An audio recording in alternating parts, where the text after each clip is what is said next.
want a piece of me? Do I feel lucky? Well, do you, punk? Good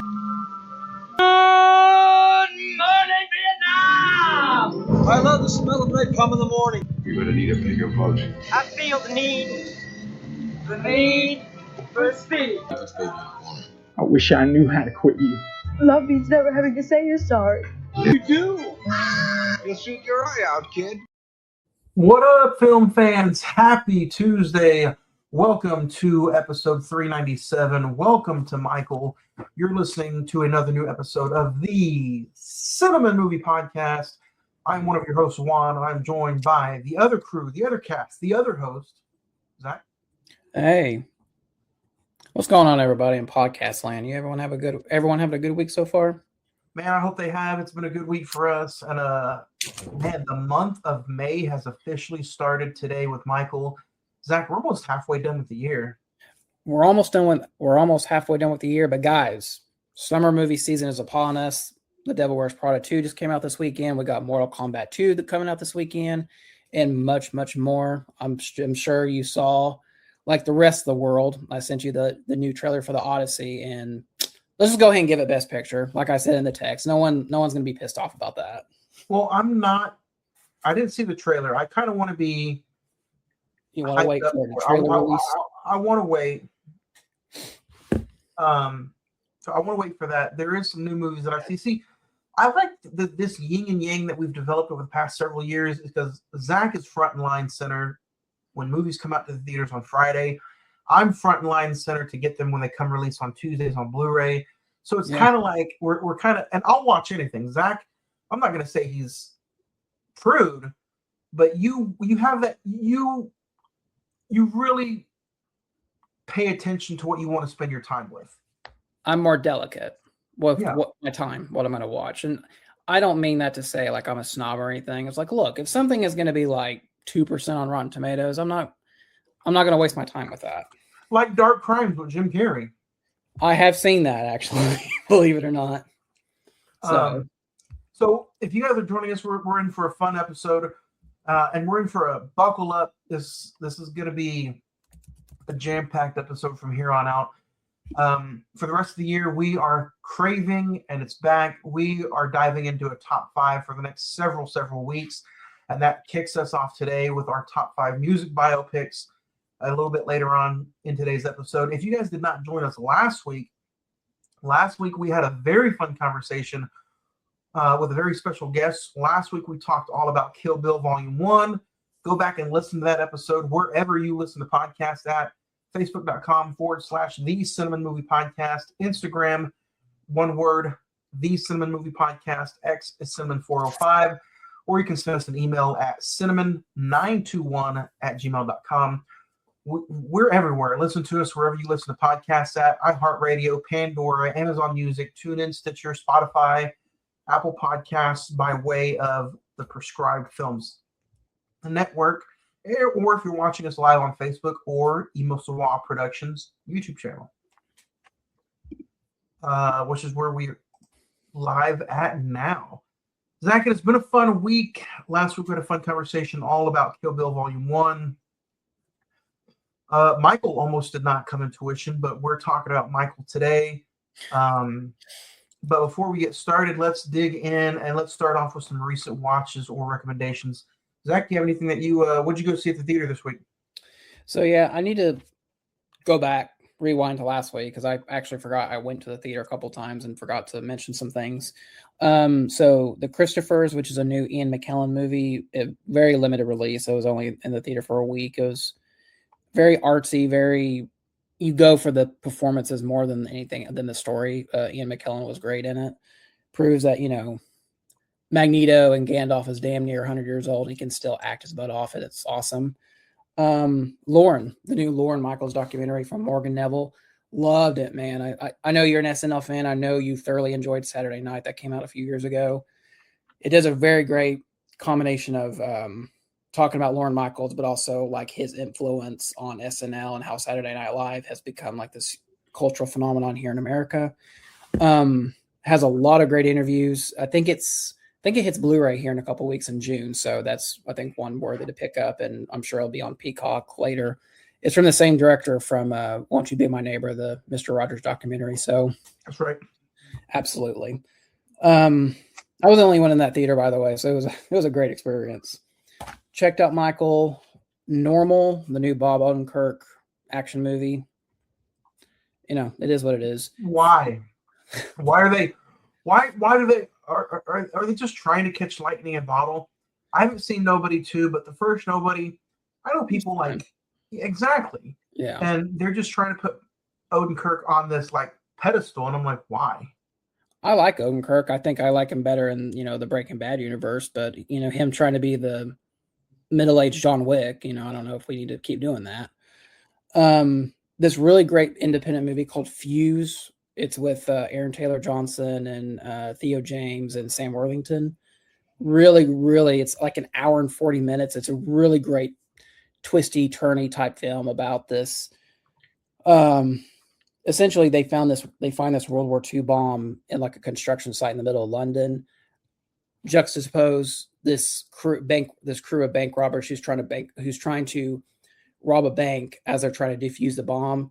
Really, really great film. On the opposite end of the spectrum, I went and saw the new A24 movie Mother May. Terrible. Listen, you know, we all love A24, but there have been some misses, and that is definitely one of them. That's all A24 right there. All right there. Those two rows. Yeah, I can see the newer edition A24. Nothing but A24. About 85 though. 85. Got to check out an early showing of Billie Eilish, Hit Me Hard and Soft, the tour live in 3D. I know your daughter, I think your daughter was wanting to see it. It comes out this week, actually. Huge Billie Eilish fan. Take her to go see it, man. It's directed by James Cameron, so you get the real 3D effect. It's the only song I know about Billie Eilish is No Time to Die and the Barbie song. But man, that, like I said, I didn't know anything about her, and that was a fun experience. I can dig her getting into Billie Eilish because I found out a few years ago Billie writes all of her own music. Yeah, and it does like behind the scenes of James Cameron talking to her and everything. It's a really good concert film. So is this labeled an actual James Cameron directorial issue? Mm-hmm. Yeah, it's nice. He co-directed it with Billie Eilish because it does a really good job of saying like, oh, I want the certain lights and lighting effects and stage to be on this type of song. It's a really, I think, yeah, just take her and you'll enjoy it. Finished The Devil Wears Prada on Hulu and checked out the new Netflix show Man on Fire, which is nowhere in relation to the Denzel movie. I don't want it. There are moments to it, but in my personal opinion, just watch the Denzel movie. Honestly, it's much more better acted. I think it has better action, has a lot more emotional effect than this TV show does. The new Yahya Abdul-Mateen, the new Candyman, he does do a good job. That's really the only reason to watch it. But other than that, I was like, watch the new Hulk Hogan documentary instead of Man on Fire. So, did you watch that? No, not yet. Is that on the watch list? Anyway, what did you what recent watches do you have on your list? I gotta talk about a trailer I saw this weekend when I went to go see Michael. Brendan Fraser and Pressure. Yeah, dude, I really want to see that. That looks really good. Yeah. And the last time we got a really good Normandy scene on the big screen, would you say is Saving Private Ryan? Yeah, because I mean, I was gonna say Hacksaw Ridge, but they don't show Normandy in that, so I'd say this movie looks Pressure looks like it's going to end with a Normandy scene, and they have to. Do you think it has to be as brutal as Saving Private Ryan? No, I know it's not going to be because I'm looking at the movie right now and it's PG-13, so they're not going to go that graphic with the war sequences. So never mind. Skip it. Don't go see it. Right. Never mind. I had a pretty good week as far as recent watches go. I got to check out. I did exactly what I said last week. I went and checked out Jackie Brown as soon as we finished the episode. Loved it. I rewatched The Mask with Jim Carrey. I haven't seen it in years. Mm. And I just had the itch to watch it. And dude, I laughed. I laughed a lot. I watched Notorious, The Doors, All Eyes on Me, Ray, Bohemian Rhapsody, 8 Mile, Elvis, A New Hope for Star Wars Day. I finally checked out Send Help. Oh yeah, what'd you think? I thought it was okay. I'd probably give it a 3 out of 5 on the first initial watch. I didn't see the final. Did you seen it, right? Mm-hmm. I'm not going to give away spoilers, but I did see the fight sequences at the end of the movie happen. Like I knew that was going to happen. Yeah. But the ultimate winner, I guess, if you will, and the final wink to the camera at the end of the movie, I didn't see coming. But overall, I don't know how the rewatchability is going to be now that I know the semi twist. I got to say, I loved how it was like really, really bloody. Yeah. And Sam Raimi's style of like horror comedy. Yeah. But Zach, I don't know if this is just movies now, but I'm not enjoying the CGI blood. Yeah, I don't know why we kind of stepped away from like the practical pig's blood or whatever they use on set, but I mean, you can definitely tell when like CGI blood hits a human just how like generic it looks. You know what I mean? So, and then I started the Before trilogy today. I watched Before Sunset today. We need to do those movies. Those are really good. Yeah, I haven't seen them in years, but. And then as we're getting ready to tip off, since we are a podcast from Oklahoma, the Oklahoma City Thunder are about to take on the Los Angeles Lakers, Game 1 of the Western semifinals. So that is tonight. You think LeBron and the Lakers got off the bus and were like, oh, are we in Russia with how cold it was today here in Oklahoma City? Maybe.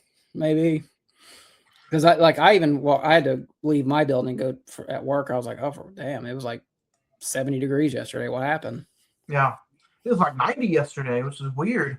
Yeah. But we are getting ready to get into the top 5. I am super excited to bring back the top 5 on a weekly basis. Today, we are talking our top 5 music biopics here on a new episode of the Cine-Men Movie Podcast.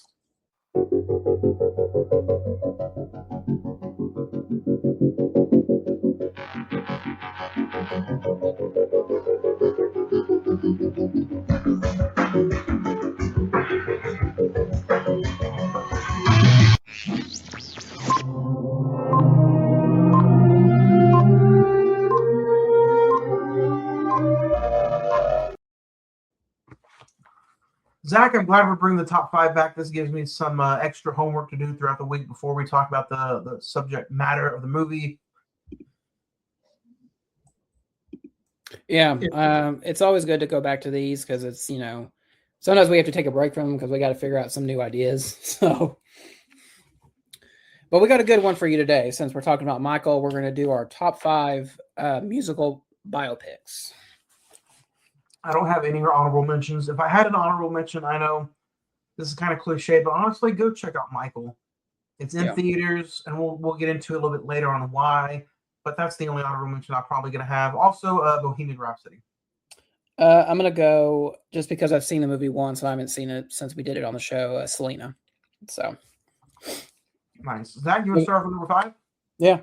Number 5 I saw in the theater. I'm going to go Rocket Man, Elton John. Kind of musical biopic, but also I think that's the farthest I've seen a musical go with like the drugs and the sex and everything. Taron Egerton does a very good job as Elton John. And it's a very trippy movie. If you watch it, you kind of understand why. But being someone that likes Elton John, and really because of my mom, she was very excited to go see it. And so just like, okay, let's see what they can do. And I thought it was very different compared to doing just like a regular, okay, we're just going to hit the notes type thing. So that's my number 5. What about you? Number 5 for me is going to be Straight Outta Compton. Something about these gritty movies based on rap artists, like you can either show too much or you can not show enough. And I think that's the choice with a bunch of these biopics. And again, we'll get into the Michael episode, but I enjoyed it as far as like the realism, and I'm glad it didn't get too much into detail about um, like beef and stuff like that. But if you're looking for something good from the '90s, I mean, it's from 2017, I think, 15. 2015, but a group from the '80s and '90s, Straight Outta Compton is good.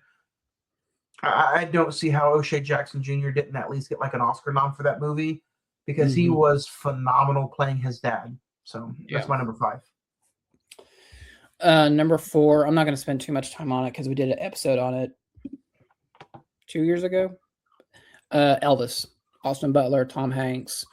It's very Baz Luhrmann-y when you understand that when you watch it compared to his other films. Just kind of like the sparkle and the hits and the cinematography of it all.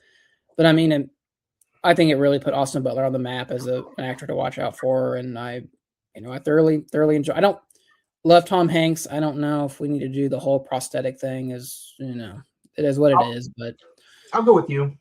That's my number 4 as well. Okay. Is Elvis. I'm glad you had that on your list too because it gets a lot of hate. It does, but I noticed that on this recent rewatch on some of these music biopics, once I watch them, I'm good. Yeah. I don't necessarily ever have the ability to want to rewatch them again.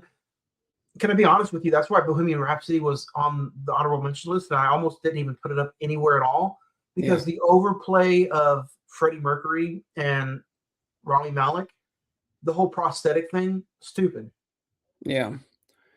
Well, we're going to get into Michael here in a minute, but the whole same reasons for Elvis is number 4 for me. I don't know if I'd ever want to sit down and rewatch 2.5 hours of that again. Yeah, like I said, I mean, I totally agree with you. All these movies that we're going to be talking about, with the exception of maybe my number 1, I've seen them. Some of them I've seen in the theater. I'm good. Maybe we'll watch them maybe one more time, and that's about it. My number 3 is your number 5 is Straight Outta Compton. It really, I don't know anything about rap music. I didn't know who really NWA was.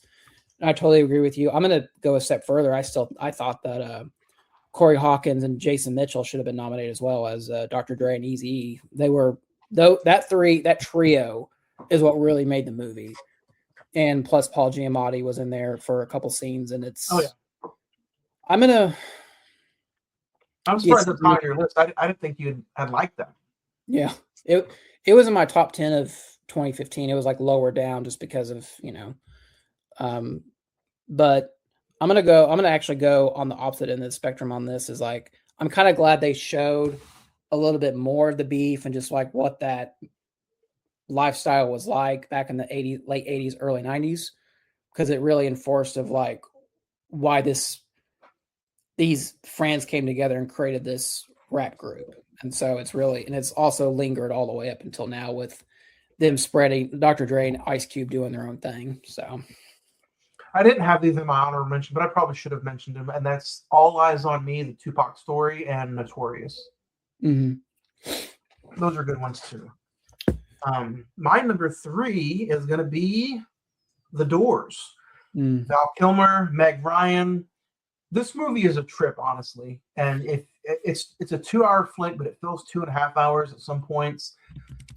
Val Kilmer just does his best on going up there and playing the highest of high Jim Morrison in this entire movie. But it is a precious thing just to see Val Kilmer work as this character. You enjoy the music in it. There's also, Kyle MacLachlan, McLachlan is in it as well.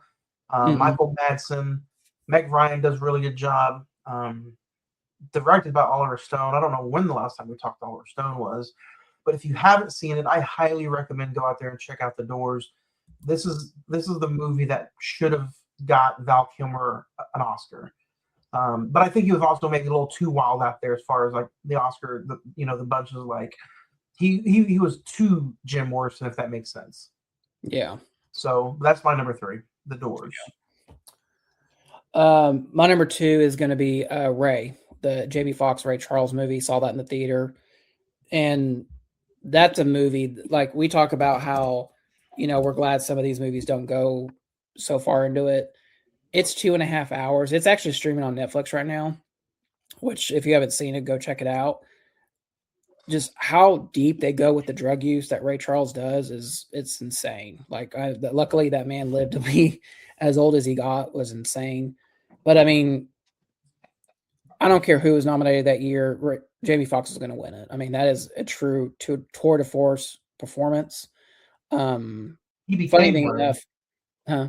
He became Ray. Yeah, I mean that was one of the few instances where I was just like, "Wow, is this the real Ray Charles?" At certain points.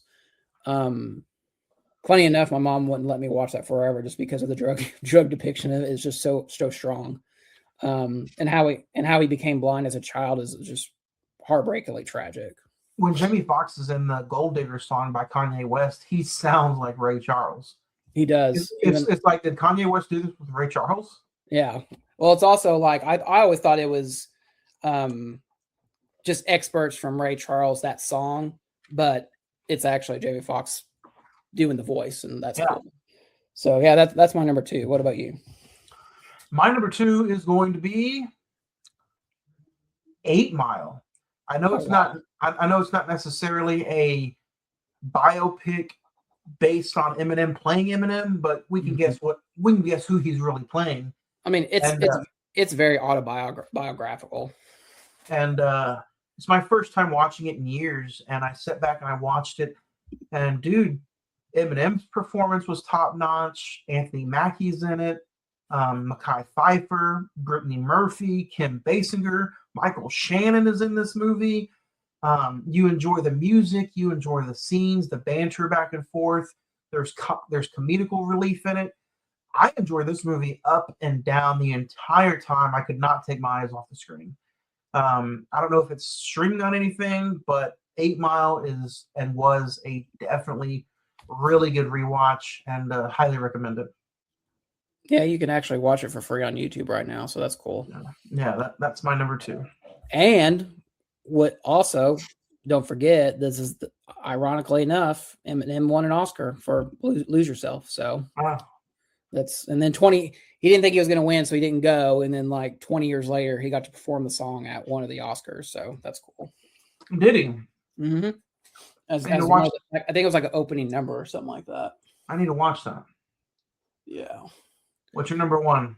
Number 1, saw it in the theater when it came out. Walk the Line. Joaquin Phoenix and Reese Witherspoon. One of the only few times I can actually stand Reese Witherspoon, to be honest. This is what won her Oscar. I know I really wasn't a Johnny Cash fan at the time when this came out, but this really opened my eyes. I would actually listen to the actual film soundtrack more than the actual Johnny Cash songs.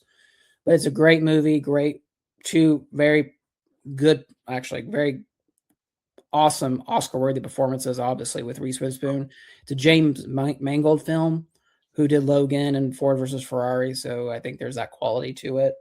And one of my favorite memories is this came out the same day as the 4th Harry Potter movie, and we went and saw Walk the Line before we went and saw Order the Phoenix, Goblet of Fire.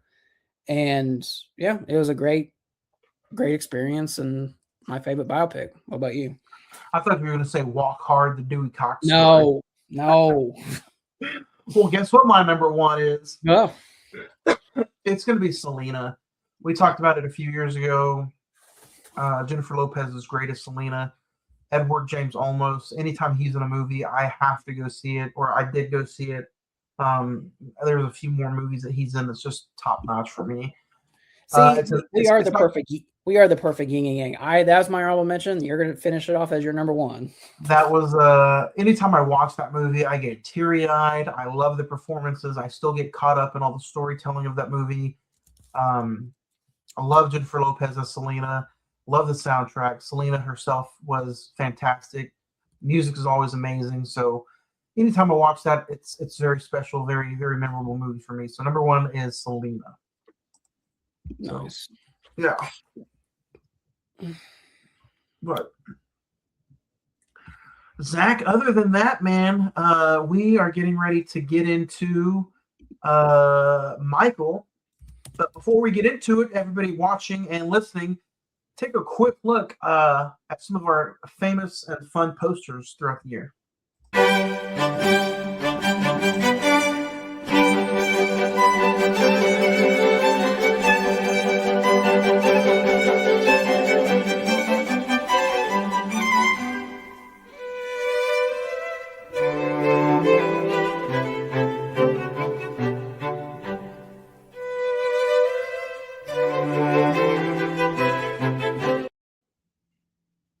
right, guys. Today we are getting into Michael. It is available now to go check it out in theaters. I think this is going to be a fun conversation. Currently, right now on IMDb is at 7.6, a 38% on Rotten Tomatoes, a 38% Metascore, 3.6 on Letterboxd, with a $155 million budget. Right now, it's grossed a little over $438 million box office, with an April 24th, 2026 release date. The early life of the famous musician Michael Jackson, known as the King of Pop, starring Jafar Jackson, Nia Long, Coleman Domingo. You also have Miles Teller in there, and directed by Antoine Fuqua. Zach, do you remember the first time you seen it? Have you only seen it the one time? And in a few short words, what was it like when the movie was over? Yeah, I mean, obviously, first time both of us saw this in the theater. I saw it opening weekend. I think you probably saw it sometime this week. My thoughts are, it's a fun theater experience, but I think it's a problematic movie. Just my opinion. We'll get into that. What about you? First off, for it being out already for 2 weeks, and it being a Monday night, the theater was packed, elbow to elbow with people.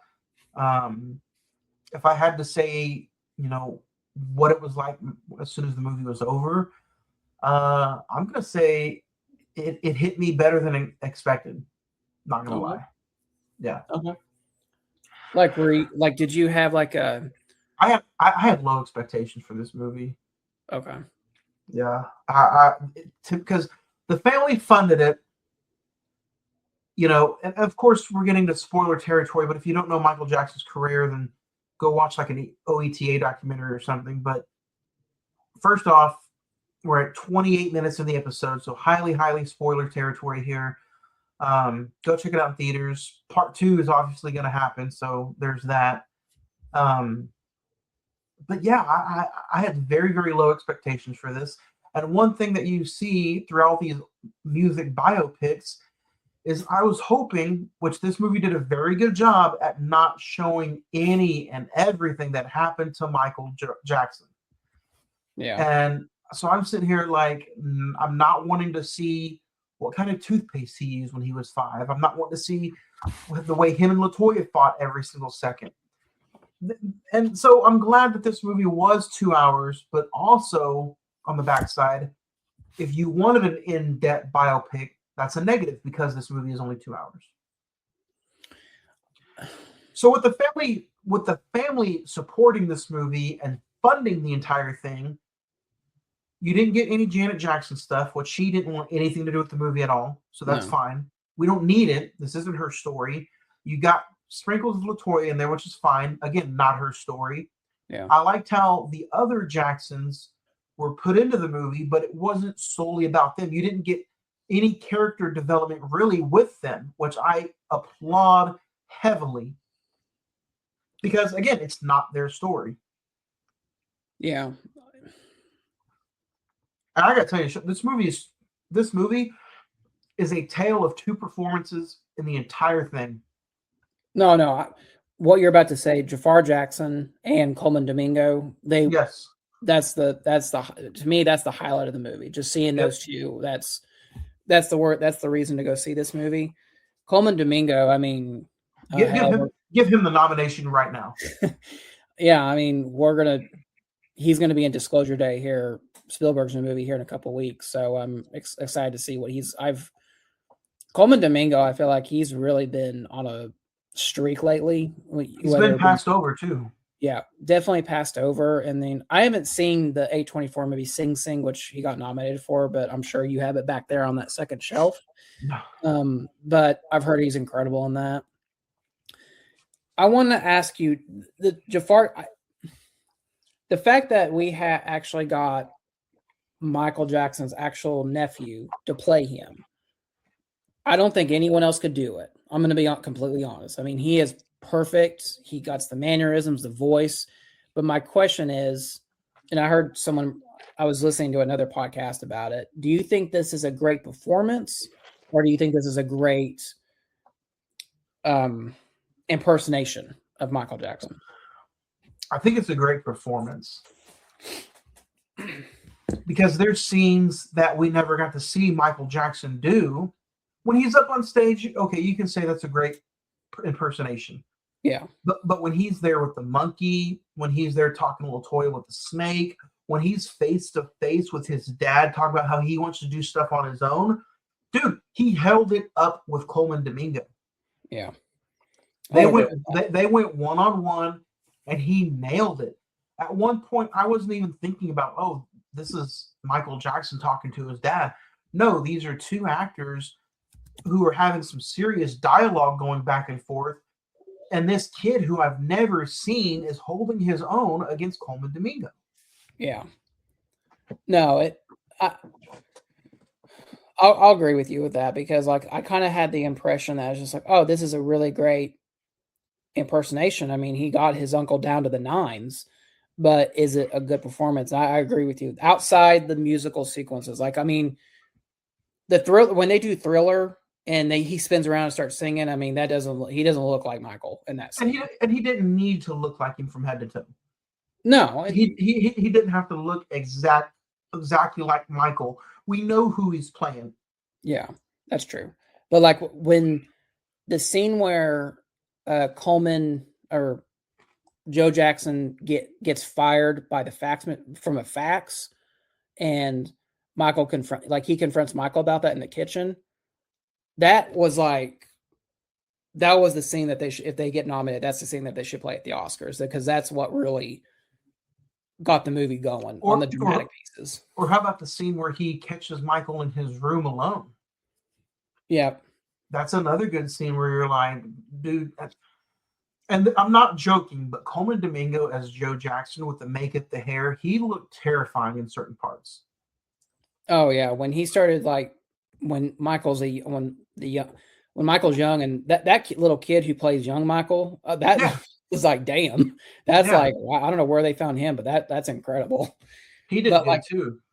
When he's like sitting there going like, we're going to rehearse, and they don't want to rehearse, and Michael says, I don't want to rehearse. It's like, oh, I'll show you. That was one of the moments where it was like, oh damn, like this is that puts fear into you, honestly, not as like a viewer.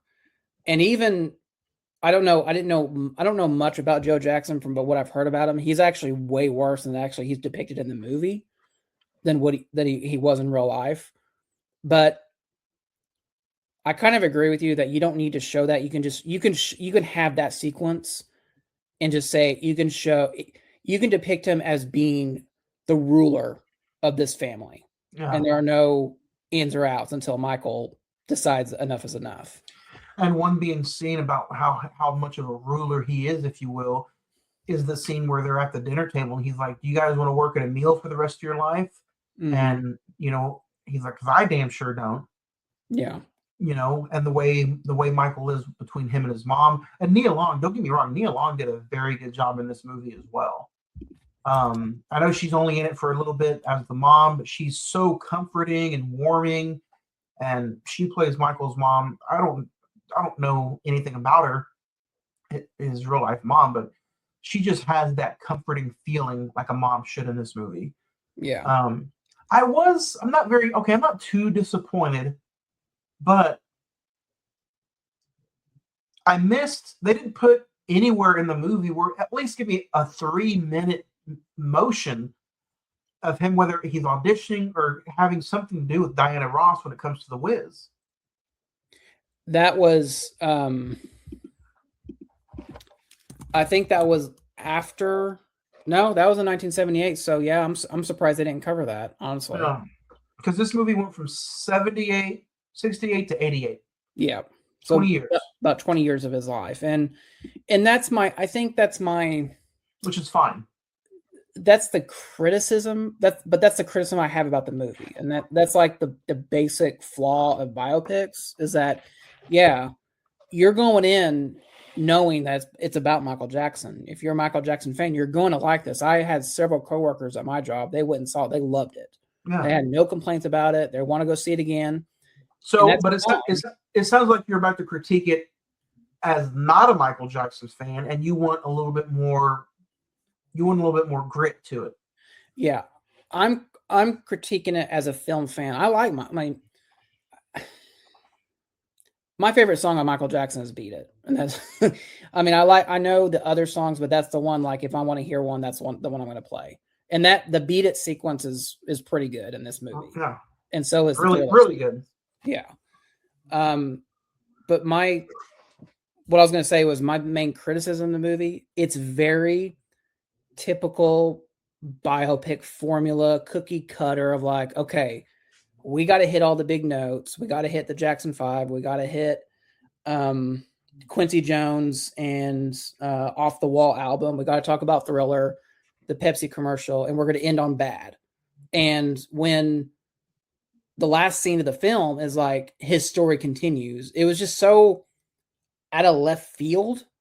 And then it said directed by Antoine Fuqua. I was like, wait, what? Are we getting a sequel? We're going to get a sequel because I'm sure this movie will get up to, it has a couple more weeks of success. It'll get up to 600 to 700 million. Yeah, I agree. But that's my biggest complaint. It's just like, okay, we got to hit these marks because it's Michael Jackson, because that's what people know. Instead of, if you're going to go in expecting a deeper theology of who Michael Jackson was, that's not what this movie is. And I think, first off, this is one of those movies that we talked about a few years ago or last year with Wicked. Yeah. How we overall depict Michael is going to be how we see the ending finale. Yeah. So my official grade today is going to be, it's going to be fair because I like the movie, but it probably will change in a year or two when I finally see part 2, which I heard the part 2, number 2 is going to be called? Mm-hmm. Jackson. No. It wouldn't surprise me, to be honest. But I think it's going to be good. And let me tell you, they got somebody to direct this thing who has been around the block a few times. Yeah, I mean, you get Antoine Fuqua. I mean, he's very much known for certain gritty, crime-driven films, especially with Denzel, with Training Day and Equalizer films. But he's also done he's done King Arthur, which people forget that he did, and he's done Tears of the Sun, which is that Bruce Willis war movie. So he's done other things than just one particular genre. And not to mention, I don't remember, the Thriller sequence was very, very good. I'm getting to that part here of thinking about Michael as far as Miles Teller. We didn't talk about Miles Teller, how good he was in the movie. Yeah. And he's only in the movie for 15 minutes. Who did Mike Myers play? Mike Myers played the head of... Was he the guy who talked to MTV? Yes. Okay. To get MTV to start playing Michael's music videos on the channel, which at the time was a big thing because they didn't allow. That's another thing I didn't know. So I can see where you're coming from, but also if you're not a Michael Jackson fan and you're going into this, even if you are a Michael Jackson fan, there's still some stuff that I learned in this movie that I didn't even know about. And that was one of them. The MTV thing, I didn't know about that. Yeah. Him wanting to, bring, rival gangs together and just come in as one. I think that's the best thing this movie shows about Michael is how much not only as a kid at heart he was, but also how he was just so innocent. He didn't know anything about gangs and rivals, and he just wanted to create music. He just wanted to bring people together. Yeah. and I think we're going to get really heavily discussed in it with part 2. But I really think the whole determination of him being like, how can I put this without getting into a different side of this podcast? I know the family didn't want anything as far as the allegations brought up in this movie. Yeah. And that's going to be mostly part 2. But I think this movie, in the first one, does a very good job at showing you how and why he is very misunderstood and innocent in this whole thing. I'm going to jump off. I have a point about that. I'm going to jump off of what you just said. I think this movie, I don't know if they really set it out to do it or if it was just the way the screenplay was written. I think because of his childhood with dealing with his father and being in the Jackson 5, he didn't really get to have a normal childhood. And so the reason we see him at like cancer children's hospitals and being at toy stores and just kind of having this, it's almost like they're trying to depict him trying to reclaim his youth. Does that make sense? Yeah, and like claiming his innocence. Yeah. Like he's over here talking about Twister, like actually playing the game, and his brothers are like, "Oh, I'm be playing Twister with somebody else tonight," like stuff like that. Yeah. Like, and a lot of people think, "Oh, it was just like maybe a fake or a show that Michael put on." Like, no, that is Michael. Even Corey Feldman has came out and said it. Macaulay Culkin has came out and said it. Yeah. Like, you people were throwing all this hate on Michael and Michael Jackson about how he was just this weird guy who liked to play with kids, and that was farthest from the truth. Here we are, decades later. We're still talking about this. We see Epstein. We see who the real villain is. Yeah. And people like that are throwing the allegations towards Michael back in the day. And it's like, dude, Michael was just trying to be nice. He was just trying to save the kids from stuff like Epstein. And now ultimately he's the one who paid for it. Yeah. And because I think he was going to go on the stand, and this is getting way away from the movie, but he was getting ready to go on the stand and let some secrets go. Yeah. I mean, and that was the thing that like this movie had to reshoot the third act of this film because the movie was going to end with the first court case or the accusations of the child abuse. And so the estate said, no, we're not dealing with that. Cut that out, reshoot it. And that's why we end on the bad tour. And then we get the people, all my coworkers came to me and said, is there going to be a sequel to this? I was like, I mean, they basically set it up to do it if they wanted to. And I just read something while you were talking about your point. Variety reported, this is late last year, early this year, Variety reported that 30% of material from the original, this movie was originally going to be 3.5 hours long. The first part could be reused in a potential future film. In April 2026, Lionsgate chairman Adam Fogelson said that a sequel would depend on the critical and commercial response to the film, which critically it hasn't done well, but commercially it has. King acknowledged the potential for a sequel, and Logan was reported to be working on the script. That month, which is in April last month, Fogelson announced that a sequel had been greenlit. So Antoine Fuqua said that enough footage had been filmed to support a sequel covering Jackson's later life. So they were going to go there. Whether or not, like I said, the estate said, no, we're not going to do it. Obviously, this movie is going to make another maybe $2 to $3 million more dollars. So we're going to get another film. So this movie was going to be 3.5 hours, and it was going to be part 1 and part 2 together. Yeah, I think it was just going to be one long Michael Jackson movie. They filmed enough footage to do a 3.5 hour, and during the production, it was considered to break the film into 2 parts, but decided on a single film at that time. So I mean, I think this movie, And if it wasn't so cliche, this movie would have been in my top 5 biopics because I think it is that good. And I was just appreciative of how it's not one of those movies that starts Michael all the way back from finding music, or it starts you off with the year that the Jackson 5 took off, which is fine. Yeah. Well, and so I'll go ahead and say, episode brought to you by Whataburger. I'll say this movie is better than Bohemian Rhapsody because at least it doesn't do the stupid cliches of, oh, what could that be? They do that. The only time they do that is when he's trying to figure out the song sequence of the Thriller album, and he can't figure out like the title. Yeah, he can't figure out a title, and he puts Thriller at the top of the board. Oh, I wonder what that could be.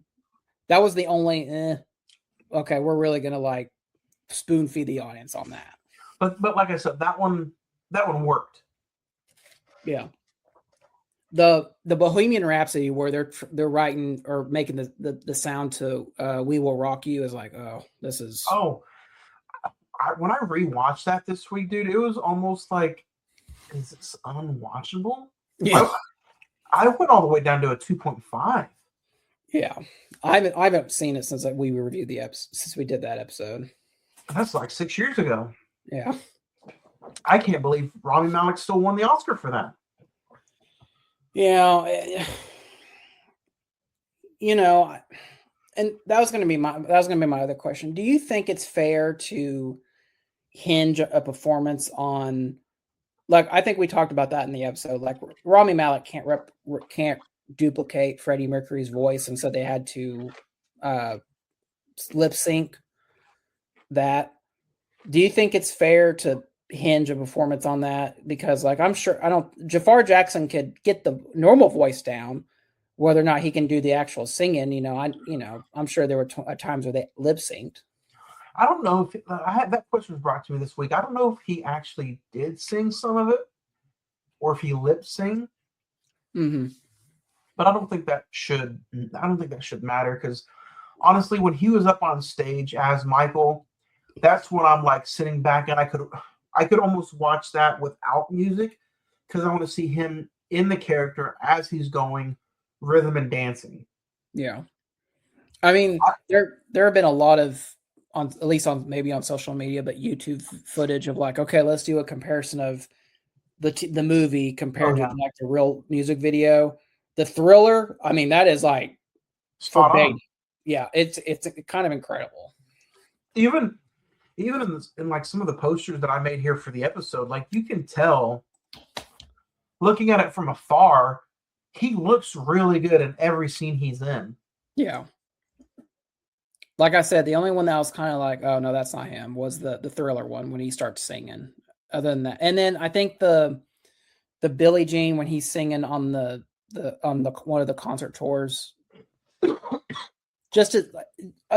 mean, he got the dancing and the choreography on spot, but just his face is kind of like, oh no, that's Jafar. But but that's just like a minor. That's just nitpicking, apparently, I guess. What do you think of the Pepsi commercial sequence? So, did you know any of that? Yeah, I knew about I didn't really know exactly the circumstance of him getting burned on his head, like what exactly he was doing. But even that, there's been side by side comparisons of the real Michael Jackson figuring out his head is on fire, and that, yeah, I mean, they did their research on this. I mean, I'll say that for them. And I think that was this. I think you just missed. I didn't see where they had used Pepsi to get the fire out, though. That's in the prequel cut. Just saying. I think that. What was I going to say? Sorry. I think, and like you said, we weren't going to ever get into like the nitty gritty of like his really dark times. But in my personal opinion, I think that was the start of like the drug abuse and kind of like the downhill, because he said in the hospital, they said, you're probably going to be on pain pills the rest of your life. And that was kind of like the start of the decline of what ultimately become ultimately his death later in life. He was murdered. Yeah, that's hard. That's something that like people don't really realize. It's just like, oh, he died of a drug overdose. No, I mean it's that doctor went to jail for homicide essentially. Yeah, and it's just so crazy that like all the allegations, him coming up and was talking about the Epstein files, and he was going to release some certain kinds of issues that was going on with the files, like stuff like that just doesn't happen, you know. Yeah. If you go on record and you're going to say that you're going to release some stuff and then you end up dead a few weeks later, come on. That's weird. Yeah. Yeah. Come on. And in today's day and age where we are all about stepping up for justice, and if you did something 20 years ago, you're going to pay for it finally. Mm-hmm. When Michael died, Macaulay Culkin, Corey Feldman, they would have came up and they would have put him away. You know what I mean? Yeah. Like they would have, and especially after he passed, like they would have, you believe they would have came out and said some stuff. Yeah. And they would have sent him away like they did Bill Cosby or something like that, you know? Yeah. And it's just so many people like hated on Michael back in the day and made fun of him because of it. And it's like, no, you were actually in the wrong henhouse. He's not the person you should be going after. Well, do you remember that documentary that came out on HBO about Leaving Neverland, about the two boys? Yeah. Who claimed that they were sexually abused by him? False. Yeah, it's and the thing is like that is so. I think I came on. I think that was a recent watch, like in 2019. Yeah, that came out like 2018. We were just like barely a couple months into the show when that. I think I had watched it, and I think I'd ranted on the podcast about it. Like, you can obviously tell there were so many lies depicted about Michael Jackson in that documentary, and then you can tell, oh, like they mysteriously just went away after they got the after it came out. Yeah, after the settlement. Like, I'm sorry, but if something like that happened to my child, it's going to take a lot more than just money. I want to see that person put away. I want to see, you know what I mean? Yeah. But it's like, oh no, the bank, the money hit your bank account. Let's just call it a day. Oh, he's fine. Yeah. So, well, and I got really two more thoughts about it before we do start doing favorite scenes. We're so far removed. We're almost at the 20th anniversary of Michael's death, essentially, which that's hard to believe. I remember that's one of those situations where I remember exactly where I was when I heard that news. We're so far away from his death that, like, does it matter? Obviously, we're talking about the movie and the estate didn't want to bring that to light, or they didn't want that depicted in the movie, but do you think it still matters after all these years? With somebody being innocent, I do believe it matters. Like, I don't think his name, when you think of Michael Jackson, you shouldn't have to think about allegations. Yeah. If his name is clear, let him be clear. You should think about somebody who, and they said it in the movie, a once-in-a-lifetime generational singer who we'll never see again. Yeah. Nobody has even came close to the sales that Thriller has made. No, I think I was talking about this with my mom. I think the only person that's really came close is Taylor Swift. True. If you think about it. But if you want to look at just physical media record sales, nobody will ever come close to that. And nobody has came close to that. And it's just one of those things that is just like, yeah, 20 years later, but if his name is in the clear, like, let it be in the clear. I Googled this I didn't want to be us factually I want to be us be factually accurate. Stroke, help me. Thriller is recognized as the number one selling album of all time. Global sales varying between 51 and 67 million copies. It's certified. It's been certified 33 times platinum. So that you can't. And that's the physical album that you had to go out and buy. Physical album, yeah. That's not including a digital copy. That's not streams. That's not iTunes. That is the actual physical album that people went out and bought. Yeah. So you can say whatever you want about him. He's done something that no one else has done since. and I nobody's really thought chance to Taylor get it. Swift had, but no, she hasn't. No, nobody's gonna ever come close to that again. Yeah. With albums hitting like streaming and nobody buying CDs anymore, like that's gonna be recognized like up there with like dinosaur fossils and stuff because nobody can do that. Isn't That's that true. crazy? That's true. He even though he's not here to claim it anymore, he can sit there and say that nobody in the face of this planet will ever get close to that. Well, and it's a dead art, honestly. Like, I mean, I know vinyls are still they've had a comeback and people still buy them, but like, I'm trying to think of someone.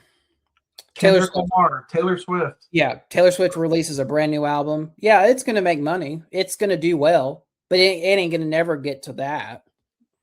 Mm-mm. And I mean, that's that's a whole nother conversation of that type of. We as a society went out and bought CDs and vinyls and cassette tapes and all kinds of cassette tapes. But yeah, that's just something that doesn't exist anymore, and it's kind of sad when you think about it. And join us for our physical media part 2 episode this October. Yeah. Let's get into some favorite scenes. Zach, you want to go first?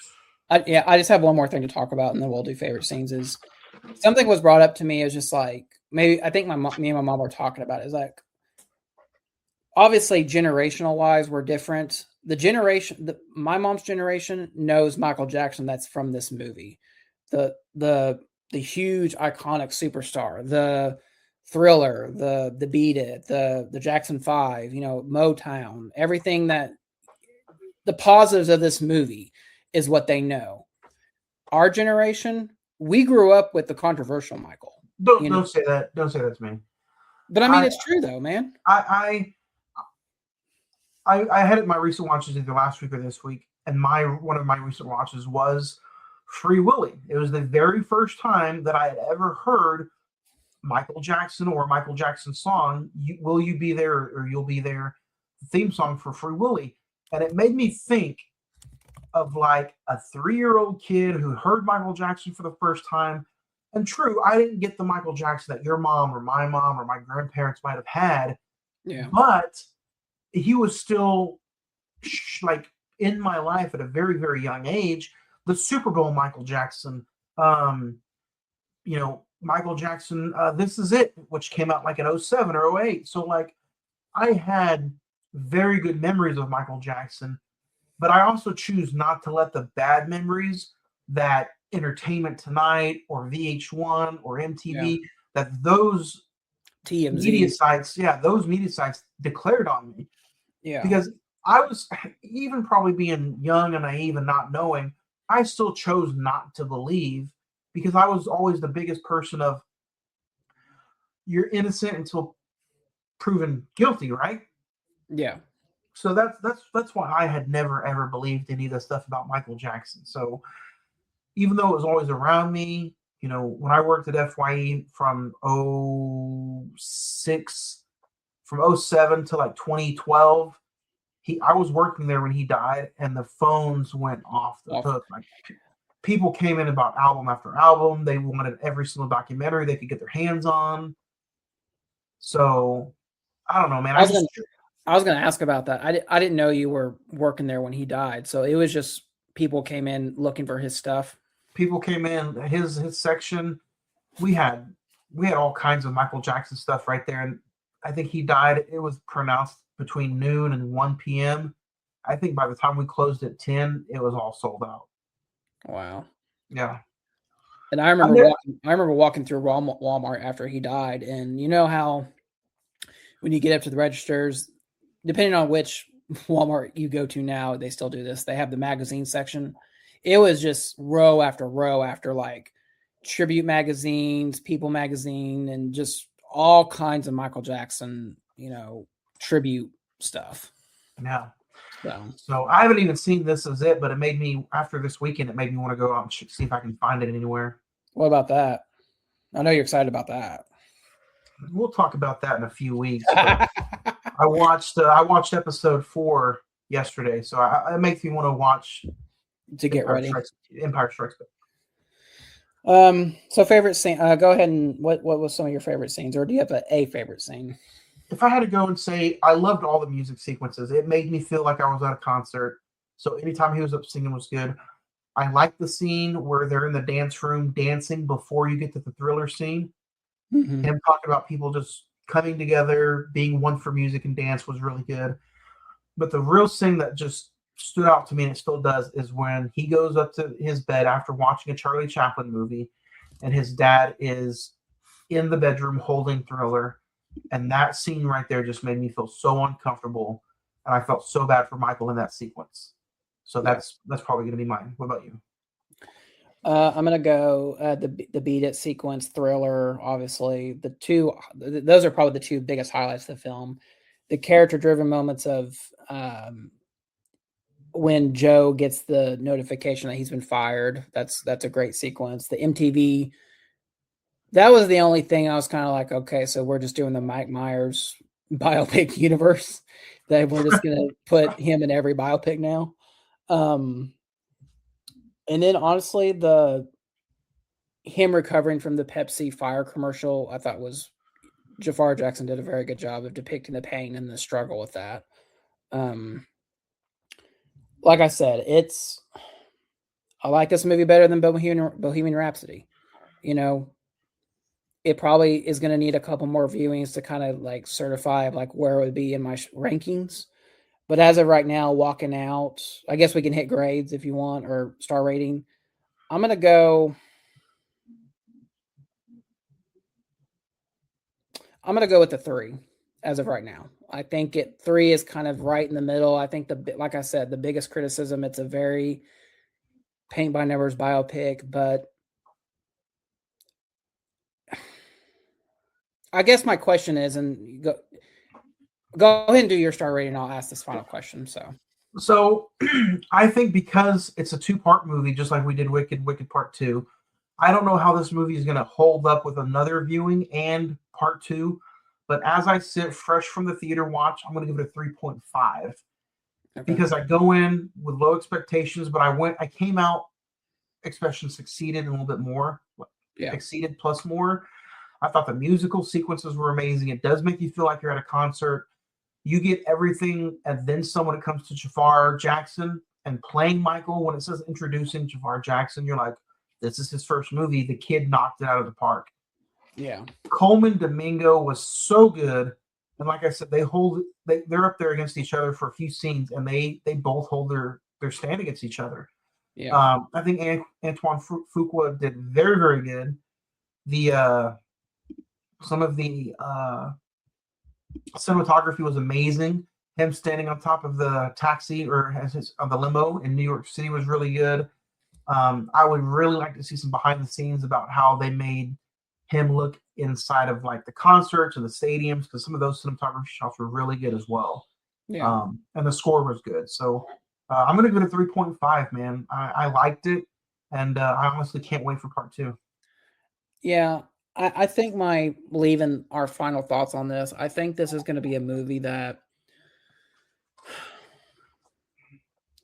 Can you agree that this movie? I'm not saying this movie has problems on. I don't want people to come at me with hate, saying like, "Oh, you don't like it because you only know one Michael Jackson song." No, I'm just 3 is still a good score. I'm reviewing it on a critical level as a film fan.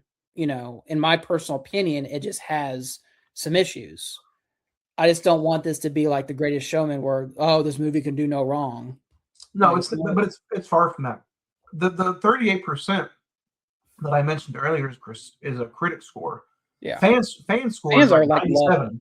It's like 97%. Yeah. Let me ask you this: did this movie make you want to go out and listen to more Michael Jackson songs? Yeah, I mean, when I came home, I pulled up iTunes and just started listening to different songs. So I mean, it did its job. And that to me is like, if we're gonna do this, let me come out wanting to know, like, listen to Michael Jackson some more. Yeah. My only question, and this will be my final question, because of how big Michael Jackson is on a entertainment level and how much of a pop icon he is, do you think he deserves a better movie than this? No, I think this is honestly the perfect movie for him because he gets a relative to playing. He gets a director who is known for some very good movies, and he takes his art seriously. He also takes his let's not get it mistaken. Antoine Fuqua gets his Black history art, and he runs away with it every time he gets a chance to do it. So I think this is a very very good subject matter for him. He gets a very good director. He gets his relative to playing. He gets a very well known good actor to play his dad, and you get a biopic that doesn't feed you the unnecessary bad taste of childhood drug use. He gets it's a very good send off. Yeah. If I could make that right, and I think they're going to do very good with part 2 as well. The best way of describing how I feel, my mom was very anxious about what they were going to talk about, and she was very happy that she was able to walk and be like, yeah, I had a good, happy experience with that. Yeah.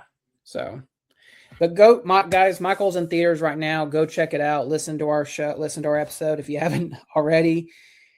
Guys, we're going back to Rob Reiner next week. What are we talking about next week, Juan?